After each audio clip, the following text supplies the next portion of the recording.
యేసుక్రీస్తు లేకుండా నీతి కాదు. యేసుక్రీస్తు లేకుండా పరిశుద్ధత కాలేదు. Apart from Jesus there is no righteousness. మంచి వాళ్ళే, మంచి పనులు చేసిన వారే ఎవరైనా సరే క్రీస్తు లేకపోతే నీతి లేదు. మన నీతి, మన భక్తి మురికి గుడ్డతో సమానం. కనుక ఆ ధర్మశాస్త్రము వలన మనము శాపగ్రస్తులం అవుతా ఉన్నాం. ధర్మశాస్త్రము మనలను శాపములో బంధించుంది. ఆ బంధింపబడినటువంటి ఆ కట్లను తెంచడానికి ఆయనే శాపముగా మారి ధర్మశాస్త్రం యొక్క శాపము నుండి మనలను విమోచించాడు. 14వ వచనం అంటాడు, గలతీ 3:14, ఇందును గూర్చి మ్రాను మీద వేలాడిన ప్రతివాడును శాపగ్రస్తుడు అని వ్రాయబడి ఉన్నది. నేటి వాక్య ధ్యానం కోసం ఏర్పాటు చేయబడిన పరిశుద్ధ లేఖన భాగం యోహాను సువార్త 3వ అధ్యాయం 14వ వచనం నుండి 21వ వచనం వరకు ఉన్నటువంటి దేవుని మాటలు ఈ సాయంకాలం మందు ధ్యానిద్దాం. యోహాను సువార్త 3వ అధ్యాయం ఆరంభం మనం చూస్తే ఏ నేపథ్యంలో ఈ మాటలు చెప్పబడ్డాయో మనకు అర్థమవుతుంది. 3వ అధ్యాయం 1వ వచనంలో యూదుల అధికారి అయిన నికోదేము అనే పరిసయ్యుడు యేసుక్రీస్తుని కలిసి ఆత్మీయ విషయాలు చర్చించడానికి రాత్రివేళ యేసు ప్రభు వారి దగ్గరికి వచ్చాడు. యూదుల అధికారి కాబట్టి బహుశా మిగిలిన యూదుల అధికారులకు తన తోటి వారికి జంకి బహుశా రహస్యంగా యేసుక్రీస్తు వారిని కలిసి అసలు మ్యాటర్ ఏంటో తేల్చుకుందామని ఆయన వచ్చి ఉండొచ్చని కొంతమంది దేవుని సేవకులు చెబుతూ ఉంటారు. బోధకుడా, నీవు దేవుని యొద్ద నుండి వచ్చిన బోధకుడు అని మేము ఎరుగుదుము. దేవుడు అతనికి తోడై ఉంటేనే కానీ నీవు చేయుచున్న సూచక క్రియలను ఎవడును చేయలేడు అని ప్రభు వారితో ఆయన అన్నప్పుడు యేసుక్రీస్తు వారు నేను చేసేది ఎలా చేస్తున్నానో అది తర్వాత సంగతి, కానీ ముందు నువ్వేం చేయాలో తెలుసుకో అని చెప్పినట్లుగా ఒకడు క్రొత్తగా జన్మించితేనే కానీ అతడు దేవుని రాజ్యమును చూడలేడు. నేను ఎక్కడి నుంచి వచ్చానో, నాకు ఈ శక్తి ఎక్కడి నుంచి వచ్చిందో ఇవన్నీ తెలిస్తే సరిపోదు, కానీ దేవుని రాజ్యంలో ప్రవేశించాలంటే క్రొత్తగా జన్మించిన అనుభవం ఉండాలి అని చెప్పాడు. నికోదేము, అయ్యా నేను ముసలివాడిని, ఈ వయసులో ఎలాగ తల్లి గర్భంలో మళ్ళీ దూరి మళ్ళీ ఏ విధంగా నేను జన్మించగలుగుతాను అని అడిగినప్పుడు యేసుక్రీస్తు వారు ఏ విధంగా దేవుని రాజ్యంలో ప్రవేశించవచ్చు, ఏ విధంగా క్రొత్త జన్మను అనుభవించవచ్చు, అసలు క్రొత్త జన్మ అంటే ఏంటి అని ఆయనకు చెప్పుకుంటూ వచ్చారు. చెప్పుకుంటూ వచ్చి 14వ వచనంలోనికి వచ్చినప్పుడు యేసుక్రీస్తు వారు ఆయన శిలువ మరణం గురించి ఒక రహస్యమైనటువంటి విధానంలో మర్మగర్భంగా ఈ నికోదేముకు తెలియజేస్తూ ఉన్నారు. నేను ఏ విధంగా చనిపోవాలి, ఏ విధంగా చనిపోబోతున్నాను, దాని వలన మానవాళికి కలిగేటువంటి ప్రయోజనం ఏంటి అన్న విషయాలను యేసుక్రీస్తు వారు తెలియజేస్తున్నారు. 14వ వచనంలో అరణ్యములో మోషే సర్పమును ఎలాగూ ఎత్తెనో అలాగే విశ్వసించు ప్రతివాడును నశింపక ఆయన ద్వారా నిత్యజీవం పొందినట్లు మనుష్య కుమారుడు ఎత్తబడవలెను అన్న మాట చెప్పారు. అరణ్యములో మోషే సర్పమును ఎత్తడం గురించి నికోదేమికి బాగా తెలుసు. మనం కూడా పాత నిబంధన చదువుకుంటే మనకు అర్థమవుతుంది. ఇశ్రాయేలు ప్రజలు ఐగుప్తు దేశం నుండి కనాను దేశానికి వస్తున్నటువంటి మార్గ మధ్యలో ఒకానొక సందర్భంలో దేవునిని బహుగా శోధించినప్పుడు దేవుడు తాపకరమైన సర్పముల చేత వారిని దండించినప్పుడు ఆ సర్పములు వారిని కుడుతున్నప్పుడు వారు చనిపోతూ ఉన్నారు. చనిపోతూ ఉంటే మరలా యథావిధిగా మోషే దగ్గరికి పరిగెత్తడం, అయ్యా ప్రజలందరూ చచ్చిపోతున్నారు, పాములు కొడుతున్నాయి, చచ్చిపోతున్నారు అని చెప్పినప్పుడు మోషే దేవుని దగ్గరికి పరిగెట్టడం. దేవుడు మోషేకి ఇచ్చిన ఆజ్ఞ ఏంటంటే ఒక ఇత్తడి సర్పాన్ని చేయించి దానిని ఒక కొయ్యి మీద పైకెత్తి పట్టుకో, ఎవడైతే దాని వైపు చూస్తాడో వాడు రక్షింపబడతాడు, పాములు కుట్టినా సరే వాడు చచ్చిపోకుండా బ్రతుకుతాడు, అని దేవుడు మోషేకి చెబితే మోషే అలాగే చేస్తాడు. ఒక ఇత్తడి సర్పాన్ని జయించి దాన్ని పైకెత్తినప్పుడు దాన్ని చూచి రక్షింపబడ్డారు ఇశ్రాయేలు ప్రజలు. దాన్ని చూడటంలో ఉన్నటువంటి ఆంతర్యం ఏంటంటే దేవుని యందు విధేయత, దేవుని యందు విశ్వాసము. దేవుడు చెప్పాడు కాబట్టి మేము దాన్ని చేస్తాం. ఆ సర్పంలో ఏదో ఉందని కాదు, కానీ సర్పము వాస్తవానికి యూదులకేమి మనకేమి శాపగ్రస్తమైంది కానీ మనకు కనిపిస్తుంది. ఎందుకంటే ఆదామును హవ్వను మోసం చేసినటువంటి లూసిఫర్ సర్పరూపంలో వచ్చాడు. దేవుడు కూడా సర్పమును శపించినట్లుగా మనం చూస్తాం. అయితే ఇక్కడ ఏ సర్పాలైతే కుడతాయో అలాంటి రూపాన్ని ఎత్తిపట్టుకున్నప్పుడు ఆ శాపగ్రస్తమైనది అయి ఉండొచ్చు, కానీ దేవుడు దాని వైపు చూసినప్పుడు రక్షిస్తానని చెప్పాడు. అలాగే రక్షింపబడ్డారు. ఇప్పుడు దాన్ని తీసుకొని యేసుక్రీస్తు వారు జ్ఞాపకం చేస్తున్న మాట ఏమిటంటే, మనుష్య కుమారుడు శిలువ మీద ఎత్తబడుట ముందుగానే ఒక క్రియారూపంలోనే పాత నిబంధనలో చూపించబడింది అని పాత నిబంధన భక్తుడు, పాత నిబంధన ధీరుడు, సూర్యుడైనటువంటి నికోదేముకు చెప్పడం మనం చూస్తాం. యేసుక్రీస్తు వారు శిలువ మరణము చెందుతారని, ఆయన చెందాలని భూదిగంతములకు ముందే నిర్ణయించబడిందని బైబిల్లో మనం చూస్తాం. మానవుడిని దేవుడు చేయబోతున్న మానవుడు పాపం చేస్తాడని కూడా దేవునికి తెలుసు.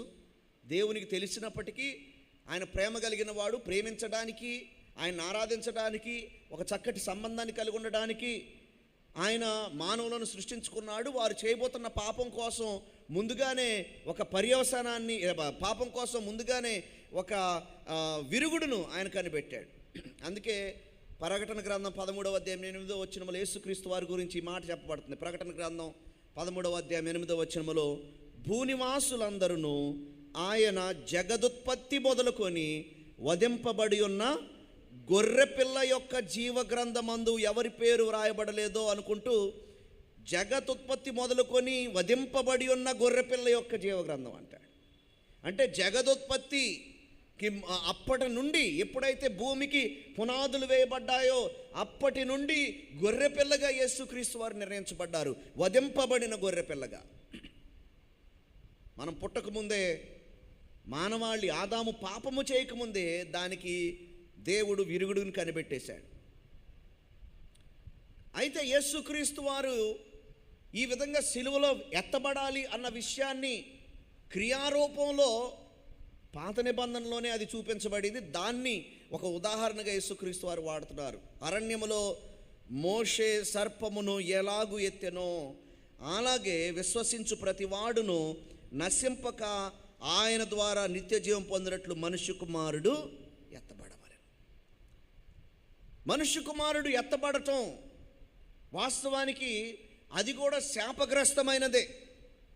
ద్వితీయోపదేశకాండం 21వ అధ్యాయము 22వ వచనములో, ద్వితీయోపదేశకాండం 21:22లో, మరణశిక్షకు తగిన పాపము ఒకడు చేయగా అతని చంపి మ్రాను మీద వ్రేలాడదీసిన ఎడల అతని శవము రాత్రివేళ ఆ మాను మీద నిలవకూడదు. వేలాడదీయబడిన వాడు దేవునికి శాపగ్రస్తుడు గనుక నీ దేవుడైన యెహోవా స్వాస్థ్యముగా నీకిచ్చుచున్న దేశమును నీవు అపవిత్రపరచకుండునట్లు అగత్యముగా ఆ దినమున వానిని పాతి పెట్టవలెను అని, ఏ విధంగా మ్రాను మీద వేలాడదీయబడిన వాడు శాపగ్రస్తుడవుతాడో ఆ శాపగ్రస్తుడైన వాడిని ఏ విధంగా అదే రోజు పాతి పెట్టాలో అన్న విషయాలను ధర్మశాస్త్రంలో ముందుగానే చెప్పడం జరిగింది.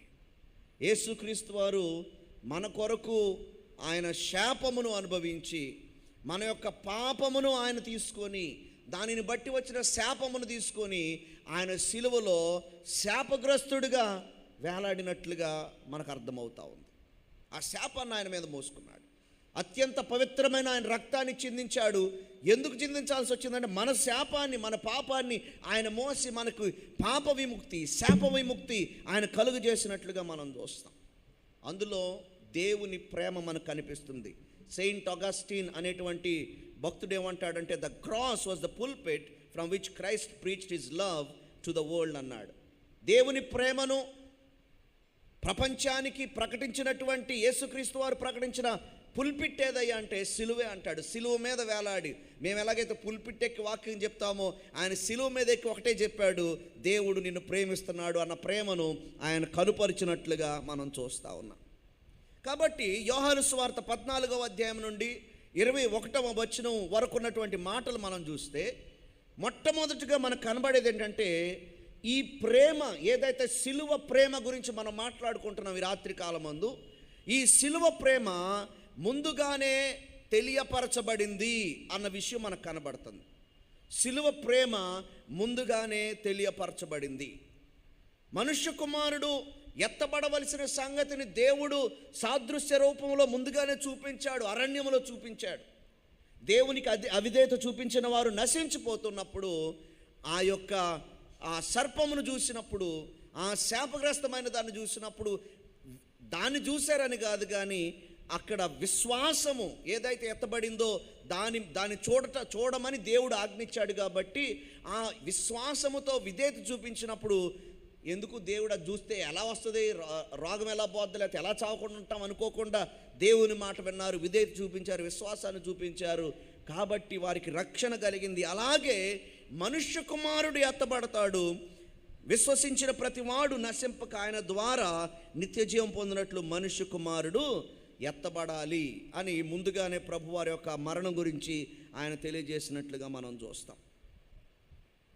ప్రియులారా, దేవుని యొక్క వాక్యంలో మనం గమనించినప్పుడు యేసుక్రీస్తు వారు ఎత్తబడుట గురించి ముందుగానే చెప్పబడినట్లుగా మనం చూస్తాం. శిలువ మీద వేలాడిన వాడు శాపగ్రస్తుడు అనే మాట మ్రాను మీద వేలాడిన వాడు శాపగ్రస్తుడు అనే మాట మనం పాత నిబంధనలు చూసాం.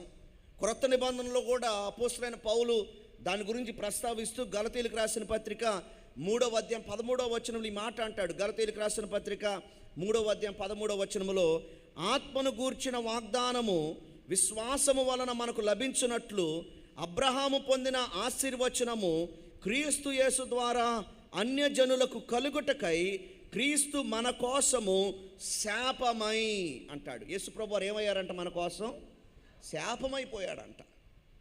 పాపముగా మారెను అని మరొక చోట ఉంటుంది. ఇక్కడేమో మన కోసం ఆయన శాపమైపోయాడు. ఆయన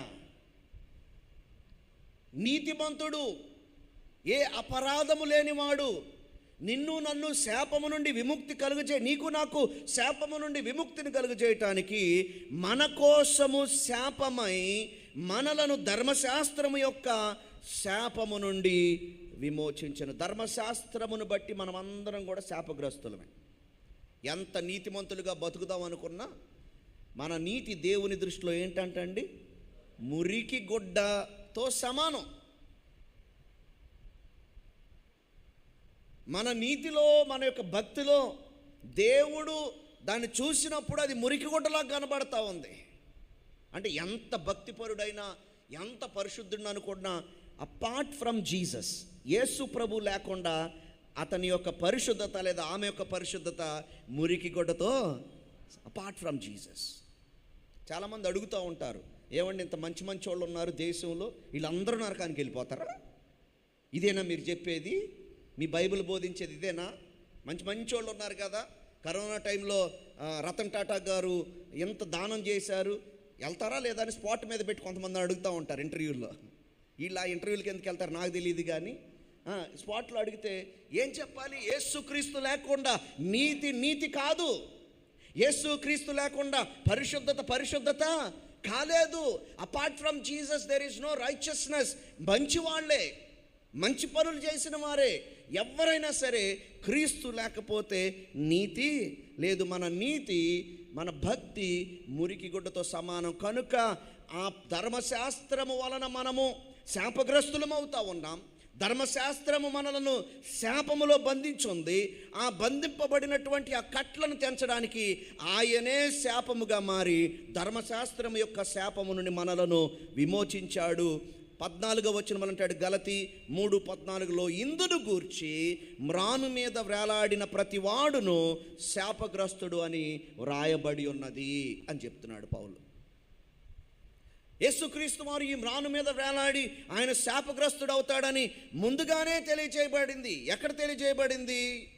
ధర్మశాస్త్రంలో తెలియజేయబడింది అంటే యేసుక్రీస్తు వారు అని చెప్పలేదు, కానీ ఆ జరగబోయే దాని గురించి దేవుడు అక్కడక్కడ హింట్స్ ఇచ్చుకుంటూ వచ్చాడు.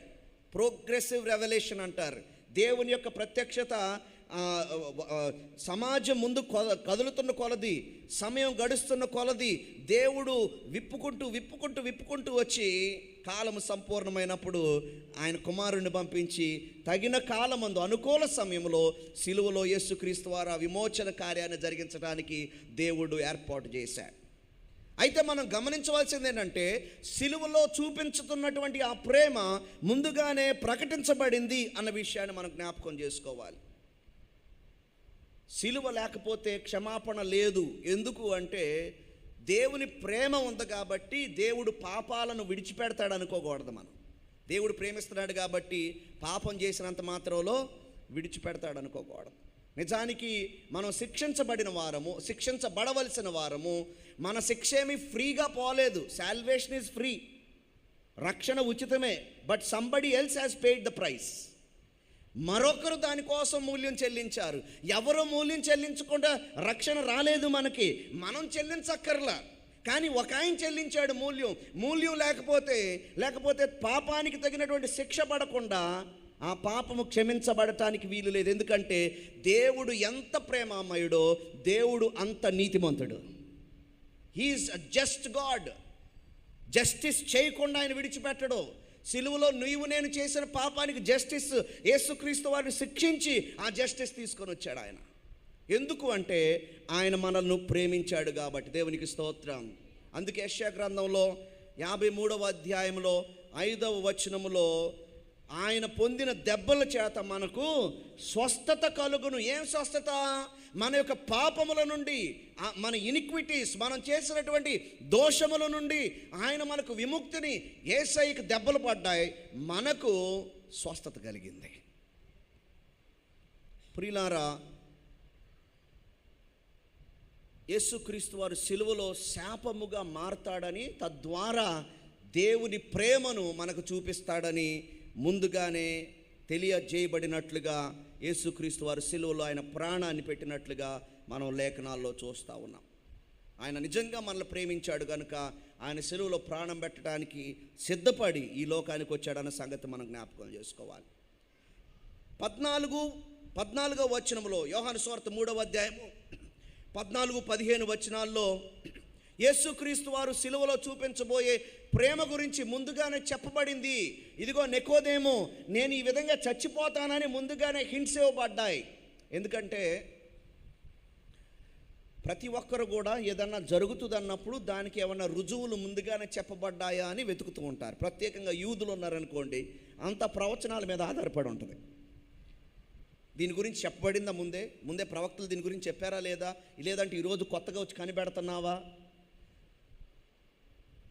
ఏదన్నా జరుగుతుంది అంటే ఈ లేఖనాలు కూడా, ధర్మశాస్త్రం దేవుని చేత ఇవ్వబడింది, ఆ తర్వాత వచ్చిన పుస్తకాలన్నీ కూడా ఎలాగ దాంట్లోకి యాడ్ చేయబడ్డాయి, క్యాననైజేషన్ అంటారు. ఇవన్నీ కూడా ముందుగా ఇవ్వబడినటువంటి ఆ ప్రత్యక్షతకు తగినట్లుగా ఉంటేనే అది అందులో కలుస్తుంది. వచ్చి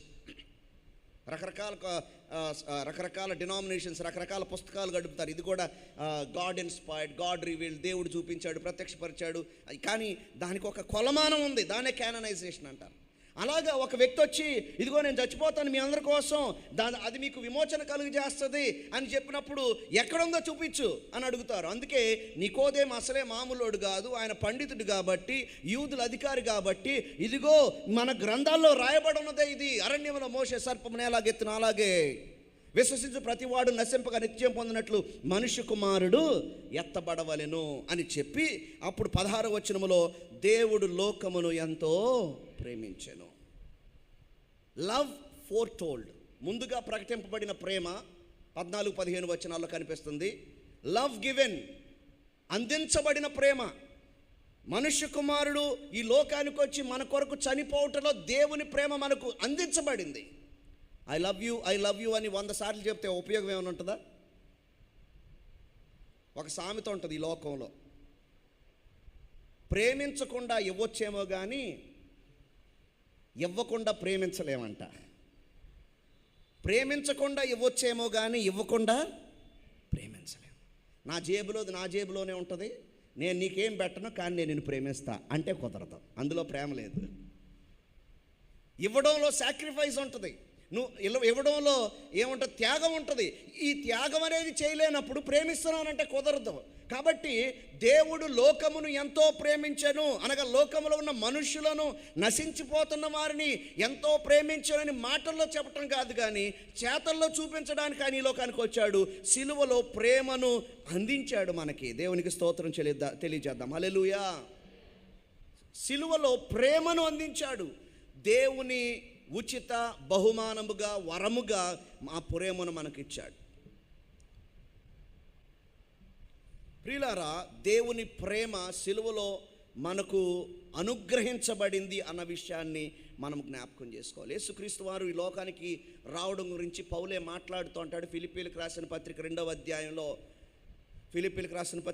అధ్యాయంలో యేసుక్రీస్తు వారు ఎంత త్యాగం చేసి ఈ లోకానికి వచ్చారంటే, తన యొక్క స్థాయిని ఆయన త్యాగం చేసి ఇక్కడికి వచ్చాడు. ఆయన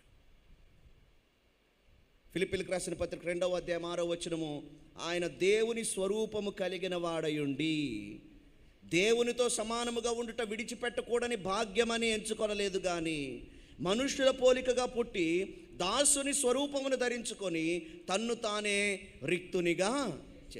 యేసుక్రీస్తు వారు ఎవరండి? యేసుక్రీస్తు వారు ఎవరైనా? యోహాను సువార్త 1వ అధ్యాయం 1వ వచనంలో, ఆదియందు వాక్యము ఉండెను, ఆ వాక్యము దేవుని యొద్ద ఉండెను, ఆ వాక్యము దేవుడై ఉండెను. యేసు ప్రభు దేవుడు, వాక్య రూపములో ఉన్న ఆయన శరీరాన్ని ధరించుకొని వచ్చాడు. ఇక్కడ కూడా అంటాడు ఫిలిప్పీ 2:6లో, ఆయన దేవుని స్వరూపము కలిగిన వాడంట. ఏం కలిగి ఉన్నాడండి? దేవుని. గ్రీక్ భాషలో మార్ఫే అనే పదాన్ని వాడారు. ఇంతకుముందు నేను మీకు జ్ఞాపకం చేశాను, మరొకసారి జ్ఞాపకం చేస్తాను. మార్ఫే అనే పదానికి 3 ప్రాముఖ్యమైన అర్థాలు మనకు కనబడతాయి. అందుకే తెలుగు అనువాదంలో స్వరూపము అని ఉంది, ఇంగ్లీష్లో ఒక్కొక్క అనువాదంలో ఒక్కొక్కటి ఉంటుంది. నేచర్ అని ఒక దగ్గర ఉంటుంది, సబ్స్టెన్స్ అని ఒక దగ్గర ఉంటుంది, ఫామ్ అని ఒక దగ్గర ఉంటుంది. నేచర్ అంటే స్వభావము, దేవుని స్వభావము కలిగిన వాడయ్యుండి, లేదా దేవుని స్వరూపము కలిగిన వాడయ్యుండి, లేదా దేవుని దైవ పదార్థము కలిగిన వాడయ్యుండి అని చెప్పుకోవచ్చు. దేవునికి స్తోత్రం. ఒక తల్లి 2 చపాతీలు చేసి 2 పిల్లలకి ఇచ్చింది అనుకోండి. ఒకడు అంటాడు నాకు ఆ చపాతీ కావాలన్నాడు అనుకోండి. అప్పుడేమంటారు? ఓరే అది కూడా చపాతీ, ఇది కూడా చపాతీ, 2 గోధుమ పిండిలోనే చేశాను, ఇదేమి పునుగు కాదు, లేకపోతే ఇదేమి పూరి కాదు, ఇది కూడా చపాతీ అని అంటాం. ఎందుకంటే 2 ఒక పదార్థంలో నుంచే. తండ్రి, కుమార, పరిశుద్ధాత్ములు ఒకటే పదార్థం, దైవ పదార్థం. ద సబ్స్టెన్స్ ఆఫ్ గాడ్, దైవ పదార్థము, దైవ స్వభావము, దైవ స్వరూపము. ఈ మాట ఎందుకు ఇన్ని పదాలు వాడారంటే, సింపుల్గా చెప్పుకోవాలంటే, అంతరంగములో ఉన్న స్వభావము బహిరంగంగా స్వరూపముగా కనబడే దాన్నే మార్ఫే అంటారు. లోపల ఏమై ఉందో అది బయట కనబడేదాన్ని ప్రభావితం చేసినప్పుడు లోపల నుంచి బయటకు వచ్చే స్వభావం. అది లోపల స్వభావం ఉంటుంది, బయట స్వరూపం ఉంటుంది. మార్ఫేకి అది అర్థం ఉంటుంది అన్నమాట, అంత పెద్ద అర్థం ఉంది. అందుకే కొన్ని తర్జుమాల్లో స్వభావం అన్నారు, కొన్ని తర్జుమాల్లో స్వరూపం అన్నారు, కొన్ని తర్జుమాల్లోనేమో ఏమన్నారు? సబ్స్టెన్స్ అన్నారు. తెలుగులో ఆ పదార్థం అనుకోవచ్చు మనం. ఆ పదార్థం దేవుడై ఉన్నాడు. అల్టిమేట్గా చెప్పుకోవాలంటే హీ ఈజ్ గాడ్. ఆయన దేవుడు. దేవుడు అంటే మాటల 3 ముక్కల్లో దేవుడు అంటే అయిపోయింది. ఆడెవడో డెఫినేషన్ ఇచ్చాడు, దేవుడు అంటేనంట దేవుడు ఆడుకోవటం అంట. ఎవడు చెప్పాడు ఆ డెఫినేషన్? నాకు అర్థం కాల. అంటే దేవుడిని నమ్మడు ఆ వ్యక్తి, అంటున్నాడు దేవుడు దేవుడు అంటారు. దేవుడు అంటే ఏంటో తెలుసా అండి? చిన్నప్పుడు మా నాన్న చేపల కూర తెచ్చిస్తే అవన్నీ వండి అందరు తిన్న తర్వాత లోపల ఏమన్నా ముక్కలు ఉన్నాయి, మిగిలినవి చేపలు మిగిలినవని దేవుడు ఆడుకోవటమే దేవుడు అంట. దేవుడు అంటే లేని వాడిని వెతుక్కుంటున్నారు మీరు రా బాబు, అదే దేవుడు ఆడుకోవటం, అందుకే దేవుడు అన్నారు అంటున్నాడు. అదొక డెఫినేషన్ అంట. నచ్చిన డెఫినేషన్ ఇచ్చుకుంటున్నాడు. దేవుడు అంటే దేవుడు ఆడుకోవటం కాదు, సమస్తాన్ని సృష్టించిన వాడు. దేవుడు అనే 3 మాటల్లో మనకు కనబడేది ఏంటంటే చిన్న మాట కనబడుతుంది, కానీ ఆలోచన చేస్తే ఇంత సూర్యుడు ఉంటే దాంట్లో మన భూమి ఇంత ఉంటుంది, అంతేనా కాదా? ఆ భూమిలో మనం ఇంత ఉంటాం, ఇంత కూడా ఉండం మనం. ఇంత సూర్యుళ్ళు, ఎలాంటి సూర్యుళ్ళు ఉన్నాయి? అలాంటి సూర్యుళ్ళు ఎన్ని చేశాడు? ఎన్ని పాలపుంతలు ఉన్నాయి? గెలాక్సీస్, మిల్కీ వేస్ ఎంత పెద్దది, ఎంత ప్రయాణం చేసినా తరగదే. ఎంత పరిశీలన చేసినా తరగదే.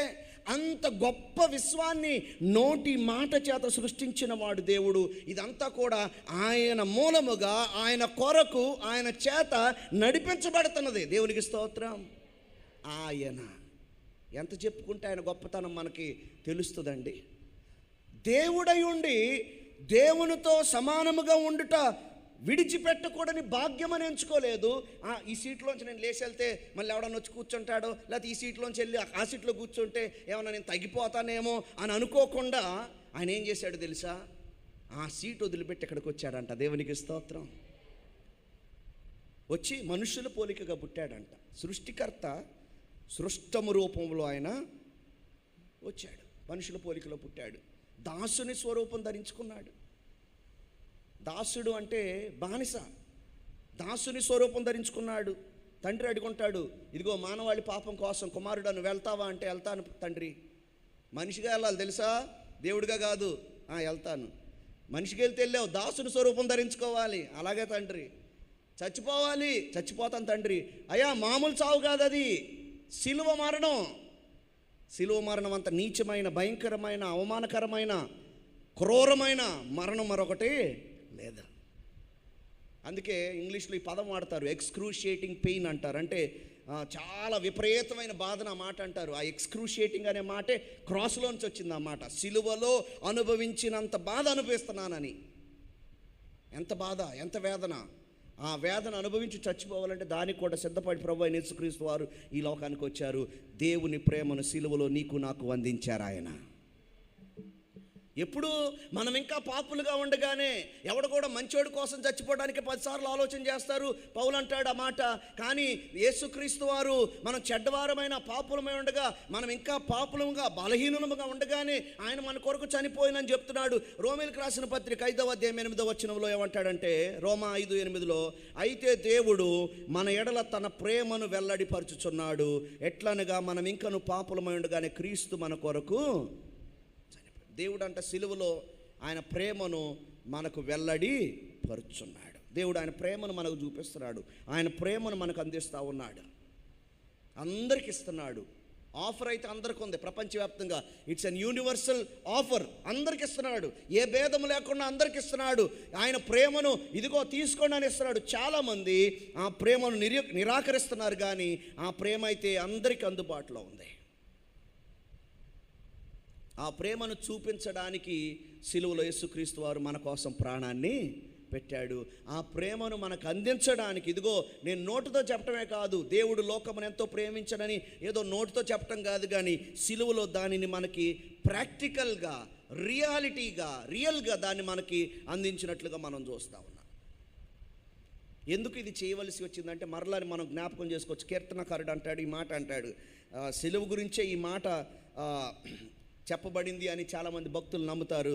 85వ కీర్తన 10వ వచనములో కృపాసత్యములు కలుసుకొనినవి, నీతి సమాధానములు ఒకదానినొకటి ముద్దు పెట్టుకొనినవి అంటారు. కృపాసత్యములు కలిసిన స్థలం ఏదైనా ఉందా అంటే అది సిలువే అంటారు దైవభక్తులు. కృప, సత్యం. కృప ఏం కోరుకుంటుందంటే క్షమించాలని కోరుకుంటుంది, సత్యమేమో దండించాలని కోరుకుంటుంది. ఈ రెంటికి ముద్దు పెట్టుకునేలాగా దేవుడు చేశాడంట సిలువ మీద. దేవునికి స్తోత్రం. సత్యం అంటది, దేవుని సత్యం అంటది. మానవుడు పాపం చేశాడు కాబట్టి మానవుని శిక్షించాలి, కానీ దేవుడి కృప అంటది, అయ్యా మానవుడిని నువ్వు ప్రేమిస్తున్నావు, నీవు సృష్టించిన మానవుడు బలహీనుడు, వట్టివాడు, మట్టివాడు, వాడిని శిక్షిస్తే తట్టుకోలేడు. కాబట్టి కృపా సత్యములు ముద్దు పెట్టుకోవడానికి, ఆ రెండు ఒక దగ్గరికి రావడానికి, కృపాసత్యములు కలుసుకోవడానికి, నీతి సమాధానములు, నీతేమో మనిషిని శిక్షించమంటది, సమాధానమేమో మనిషిని క్షమించమంటది. వదిలే ఆయన్ని, నువ్వు శత్రువుగా మార్చుకోవద్దు, నీ కుమారుడిగా కుమార్తెగా చేసుకో అంటది సమాధానం. దేవునికి స్తోత్రం. ఆ రెండు ముద్దు పెట్టి, నీతి సమాధానాలు ముద్దు పెట్టుకోవడం అంటే సామాన్యమైన విషయం కాదు. దానికి నిజంగా దేవుని నీతికి భంగం కలగకుండా, మనకు హాని కలగకుండా యేసయ్య హానిని ఆయన తీసుకొని ఆయన ప్రేమను మనకు వెల్లడి చేశాడు. దేవునికి స్తోత్రం.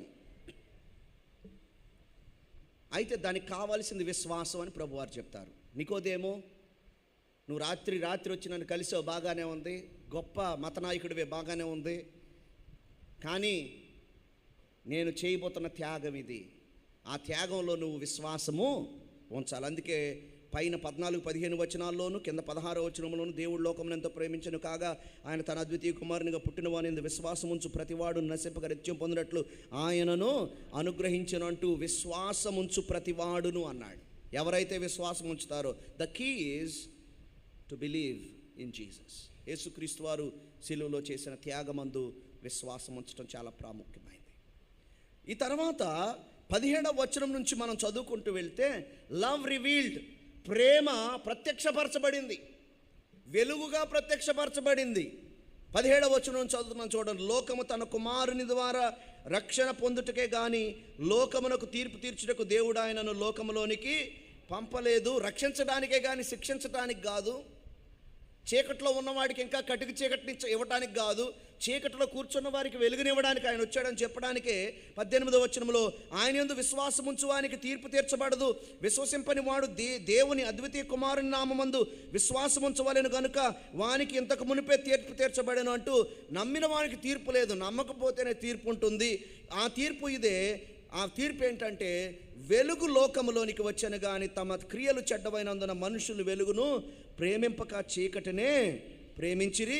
దుష్కార్యము చేయు ప్రతివాడు వెలుగును ద్వేషించును, తన క్రియలు దుష్క్రియలుగా కనబడుకున్నట్లు వెలుగునొద్దకు రాడు. సత్యవర్తనుడైతే తన క్రియలు దేవుని మూలముగా చేయబడి ఉన్నవని ప్రత్యక్షపరచబడినట్లు వెలుగునొద్దకు వచ్చును.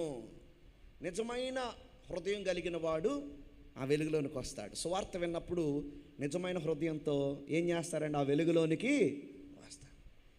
దుష్కార్యములు చేయవాడు. అందుకే కొంతమంది భక్తులు ఏమంటారంటే, పాపానికి దుష్టత్వానికి తేడా ఉందంటారు. మనిషి పాపం చేస్తాడు, పాపం చేసిన వాడు దేవా నన్ను క్షమించు అని అడుగుతాడు తగ్గించుకొని. దేవుడు వాడిని క్షమిస్తాడు. వాడు ఎప్పుడైతే ఈ పాపం చేస్తే ఏమైద్దిలే అని విర్రవీక్కుంటూ దేవునికి విరోధంగా జీవిస్తూ నచ్చినట్లుగా బ్రతుకుదామని నిర్ణయం చేసుకొని దేవుడు నన్ను ఏం చేస్తాడు అన్నట్టుగా ముందుకెళ్ళిపోతూ ఉంటాడు, అది కాస్త దుర్మార్గం, దుష్టత్వంలోనికి వెళ్ళిపోద్ది. దేవుని యొక్క క్షమాపణను, దేవుని యొక్క కృపను చేతగానితనంగా తీసుకుంటాడు వాడు. ఈ రోజున సువార్త అనేక మందికి ప్రకటించబడతా ఉంది. ఆంధ్రప్రదేశ్లో, దేశం అంతా సంగతి తర్వాత, కానీ నాకు ఆంధ్రప్రదేశ్ గురించి ఆలోచిస్తుంటే ఆంధ్రప్రదేశ్లో సువార్త వినని వాడు లేడే అనిపిస్తుంది నాకు. మనకంటే ఎక్కువగా యేసుప్రభు శిలువలో చచ్చిపోయారని అందరికీ తెలుసు. ఆయన చనిపోవడం ద్వారా పాప క్షమాపణ పొందుతామని బైబిల్లో చెప్పబడుతుందని అందరికీ తెలుసు. కానీ వాడేవాడు అడుగుతాడు, 2000 సంవత్సరాల క్రితం యేసుప్రభు చచ్చిపోతే ఈరోజు నా పాప క్షమాపణ ఎలా జరుగుద్ది? మీరు పిచ్చోళ్ళు, ఆయన రక్తం మమ్మల్ని కడగటం ఏంటి?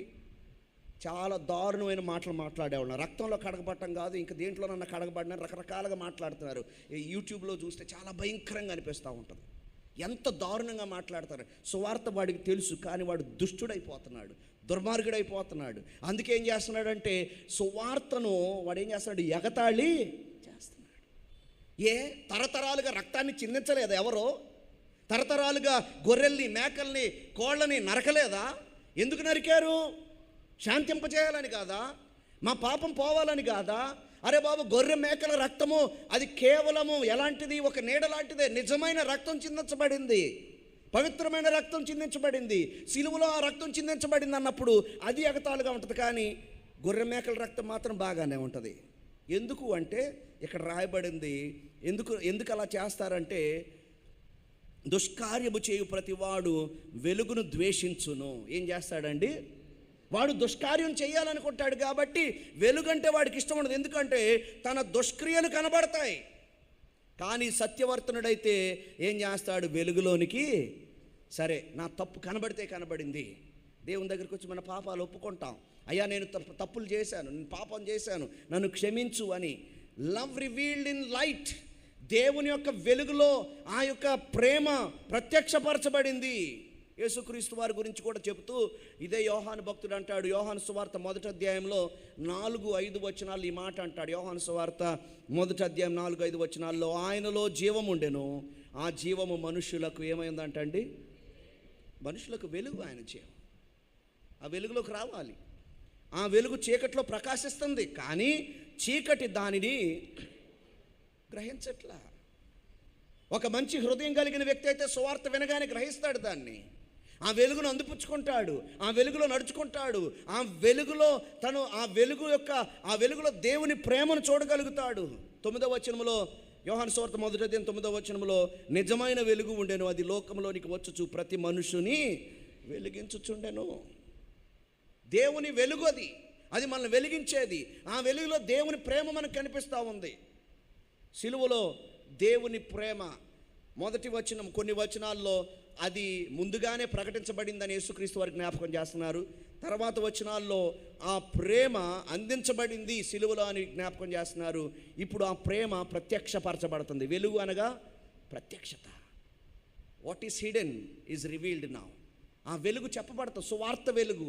ఆ సువార్త వెలుగును మనం వెదజల్లుతున్నప్పుడు అనేక మంది ఏం చేస్తారంటే ఆ వెలుగులోనికి రావడానికి ఇష్టపడలేదు. కొందరు ఆ వెలుగులోనికి రావడానికి ఇష్టపడతారు. ఇష్టపడే వాళ్ళు ఏంటి, అయితే అయింది, నా పాపము బయటపడితే పడింది, నా పాపము ఎక్స్పోజ్ అయితే అయింది, నేను దేవుని వెలుగులోనికి రావాలి. అలా కోరుకొని వాడు ఏమంటాడంటే, అరే మనం పాపులను రా బాబు అంటే, నేను పాపి కాదు, నువ్వు పాపు, నీ తాత పాపేమో కానీ నేను మాత్రం పాపిని కాదు అంటాడు. పైగా కొంతమంది ఎగతాళి చేస్తూ ఉంటారు, పాపులము మేము అనేదో పాత సినిమా పాట పాడి మనల్ని ఎగతాళి చేస్తూ ఉంటారు. మనం పద్దక పాపం అంటామని. ఇరుగో పాపులు వస్తున్నారా, సువార్తకి వెళ్ళినప్పుడు మిమ్మల్ని ఉంటారు ఎవరైనా సరే, అరే పాపులు వస్తున్నారా, పాపులు ఎందుకు, వాడికి లేదా పాపం, నీకు లేదా పాపం, నీలో పాపం లేదా, నన్ను పాపం అంటాను, నీలో ప్రతి ఒక్కడు పాపే కదా, పాపం లేనివాడు ఈ లోకంలో ఎవడైనా ఉన్నాడా, ఎందుకు ఒప్పుకోవు నీ పాపాన్ని, పరిశుద్ధుడు అని ఎందుకు అనుకుంటున్నావు, దాచుకుందాం అనుకుంటున్నావు, నువ్వు ఆ చీకట్లోనే బతుకుదాం అనుకుంటున్నావు.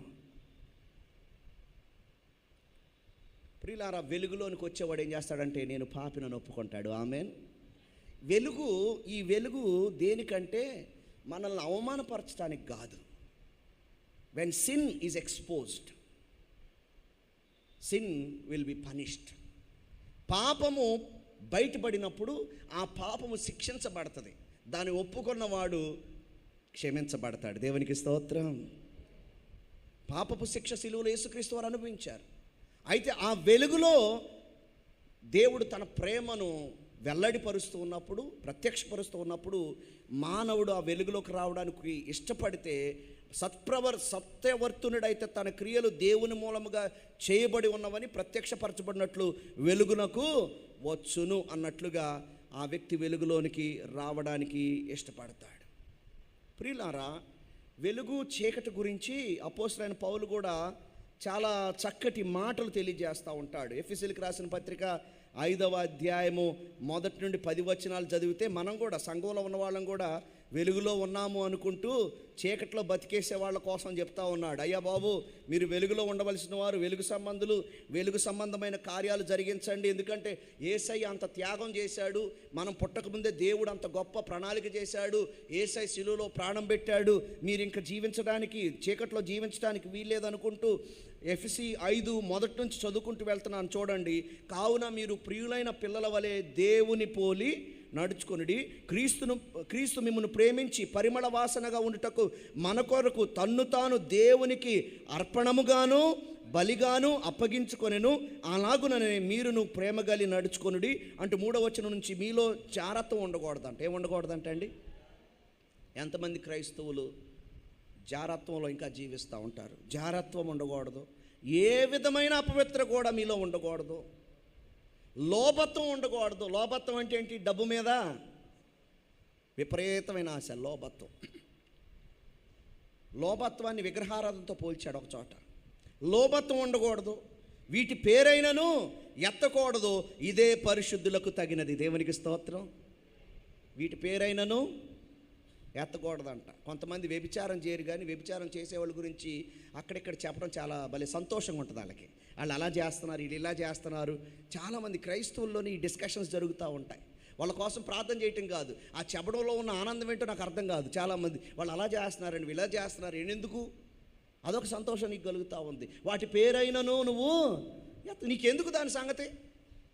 ప్రార్థన చేయి వాళ్ళ గురించి, దానిలో ఇతరులతో చెప్పే దాంట్లో ఆనందం ఏంటి నీకు? వాటి పేరైనను ఎత్తకూడదు అంటాడు. కృతజ్ఞతావచనమే మీరు ఉచ్చరించవలెను, కానీ మీరు బూతులైనను పోకిరి మాటలైనను సరసోక్తులైనను ఉచ్చరింపకూడదు, ఇవి మీకు తగవు.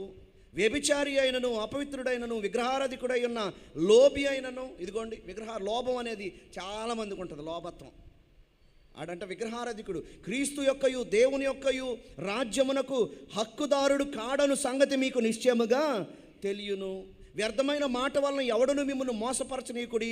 ఇట్టి క్రియల వలన దేవుని ఉగ్రత అవిధేయులైన వారి మీదకి వచ్చును గనుక మీరు అట్టివారితో పాలువారై ఉండొద్దు. మీరు డోంట్ పార్ట్నర్ విత్ దెమ్. మీరు పూర్వమందు చీకటి అయి ఉన్నారు, ఇప్పుడైతే ప్రభువునందు వెలుగై ఉన్నారు. వెలుగు ఫలము సమస్త విధములైన మంచితనము, నీతి, సత్యమను వాటిలో కనబడుచున్నది గనుక ప్రభువుకేది ప్రీతికరమో దానిని పరీక్షించుచు వెలుగు సంబంధుల వలె నడుచుకొనుడి. దేవునికి స్తోత్రం.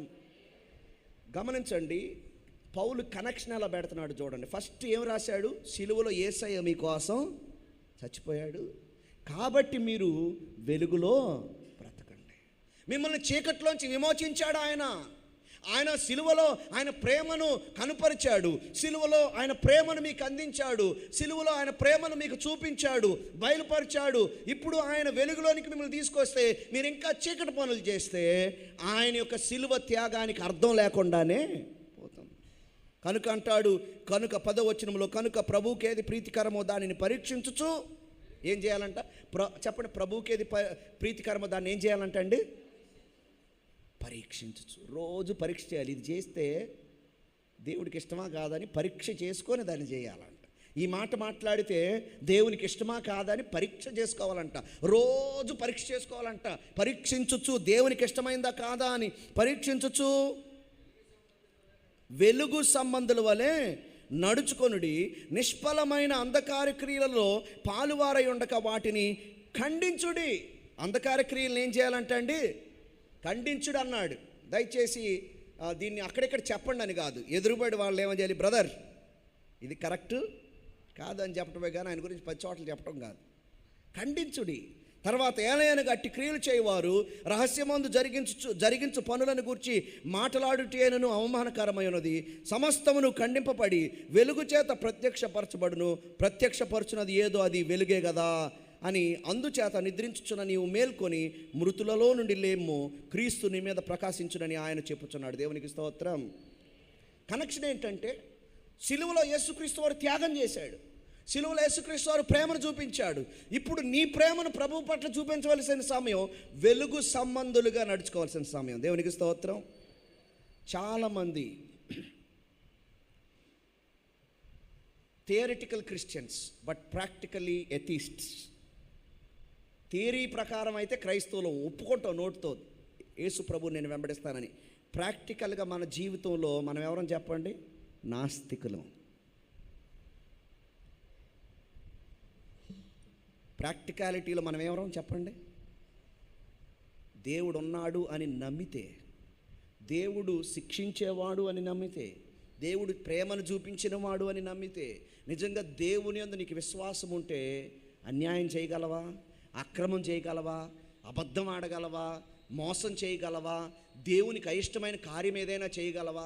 ప్రాక్టికల్గా ఆ దేవుడు ఉన్నాడా, ఉంటే ఏం చేస్తాడులే అన్న టైప్లో మనం ఉంటాం. కాబట్టి వెలుగులోకి వచ్చామని చెప్పుకుంటూ ఇంకా మనం ఎక్కడ నడుస్తూ ఉంటామండి? చీకట్లోనే నడుస్తూ ఉంటాం. సిలువ ప్రేమ మనలను, మన జీవితాలను, మన హృదయాలను, మన క్రియలను మార్చాలి. ఆమేన్. ఈ 40 రోజులు సిలువ ధ్యానాలు చేస్తూ ఉన్నాం మనం. సిలువలో ప్రభువు చూపించిన ప్రేమ, ఆ ప్రేమ గురించి ముందుగానే చెప్పబడింది. ఆ ప్రేమ సిలువలో ప్రకటించబడింది. ఆ ప్రేమ నిన్ను వెలుగులోనికి, సిలువ వెలుగులోనికి నిన్ను ఆ ప్రేమ తీసుకొని వస్తూ ఉండగా, మనలో అందరం దాదాపుగా ఆ సిలువ వెలుగులోనే ఉన్నాం. ఆ వెలుగులోనికి రాని వారు ఎవరైనా ఎక్కడుంటే ఈ 40 దినాల్లో ఒక మంచి నిర్ణయం చేసుకొని సిలువ వెలుగులోనికి రావాల్సిందిగా నేను బతిమాలుతూ ఉన్నారు. కానీ వెలుగులో ఉన్న మనము వెలుగు సంబంధమైన క్రియలను మాత్రమే జరిగించాలి. ఆమేన్. అంధకార సంబంధమైన క్రియలు మనకు తగినవి కాదు. ఆ మాటలు, ఆ క్రియలు, ఆ తలంపులు మనకు తగినవి కాదు అని పౌలు భక్తుడు హెచ్చరిస్తూ ఉండగా, ఈ 40 దినాల ధ్యానాల్లో మనల్ని మనము సరి చేసుకుంటూ, పరీక్షించుకుంటూ, మనము దేవునికి ఇష్టమైన బిడ్డలుగా, వెలుగు సంబంధులుగా జీవిద్దాం. ఈ సిలువ ప్రేమ మనల్ని సిలువ వెలుగులోనికి తీసుకొని వచ్చి ఉండగా ఆ వెలుగులో నడుస్తూ దేవుణ్ణి మహింపరిద్దాం. అటువంటి కృప దేవుడు మన జీవితాల్లో మనకు అనుగ్రహించునుగాక. ఆమేన్. చిన్న ప్రార్థన చేసుకుందాం. మహాపరిశుద్ధుడా, ప్రేమ గల మా తండ్రి, ఈ సాయంకాలం మంది మీ సన్నిధిలో చేరి సిలువ ప్రేమ గురించి మేము ధ్యానం చేసుకున్నాం. సిలువలో నువ్వు చూపించిన ప్రేమ, ముందుగానే దాన్ని ప్రణాళిక చేసి సిద్ధపరిచావు. మా కొరకు దీన్ని సిద్ధపరిచి ఉంచావు నాయన. తగిన కాలమందు ఆ ప్రేమను మా పట్ల జరిగించావు, చూపించావు, తెలియజేశావు, అందించావు. ఆ ప్రేమ వెలుగులోనికి మమ్మల్ని ఆకర్షించావు ప్రభువా. వెలుగు సంబంధులుగా ఉన్న మేము వెలుగు సంబంధమైన క్రియలు జరిగించడానికి తగిన కృపను అనుగ్రహించండి. మాలో ఇంకా ఏదైనా లోటుపాట్లు సరిచేసుకోవాల్సిన విషయాలు ఉంటే అవి సరి చేసుకుంటూ వెలుగు సంబంధులుగా జీవించడానికి కృపనిమ్మని యేసు దివ్య నామమున అడిగి వేడుకొంచున్నాము తండ్రి. ఆమేన్.